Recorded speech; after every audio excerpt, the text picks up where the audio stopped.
Okay, तो ये है अपना क्वेश्चन। अभी इसकी कोई आइडेंटिटी है क्या? ओके, तो इसकी आइडेंटिटी है ना अपने पास। इसका आइडेंटिटी है, देखो, a plus a minus b bracket cube is equals to a cube minus 3a square b plus 3ab square minus b cube. Okay, तो इसका आंसर देखो, 147 क्यूब को हम लोग क्या लिख सकते हैं? 150 माइनस 3 का क्यूब बराबर है 150 माइनस 3 का क्यूब।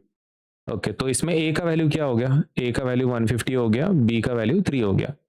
अभी सबसे पहले क्या लेना है? a क्यूब मतलब 150 का स्क्वायर, 150 का क्यूब माइनस 3 इंटू, उसके बाद क्या लेना है? a square into b. Okay, तो a की वैल्यू कितनी है? a स्क्वायर की 150 स्क्वायर इंटू बी आपका 3 है प्लस 3 इंटू अगला नंबर क्या है? 3ab स्क्वायर, तो 3 तो लिख दिया अपन ने। अभी a और b स्क्वायर चाहिए। a का वैल्यू कितना है? 150 इंटू बी स्क्वायर, उसके बाद क्या लेना है आपको? बी स्क्वायर लेना है, बी स्क्वायर मतलब 3 का स्क्वायर माइनस लास्ट में क्या लेना है? बी क्यूब मतलब 3 का क्यूब। ओके, तो 150 का क्यूब कितना होगा? तो that will B 3375 000।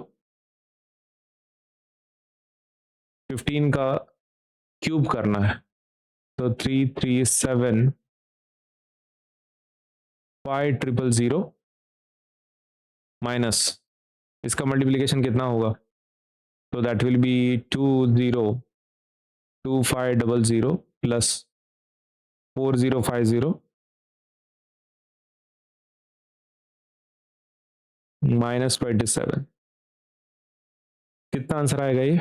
This will come out as 3176523।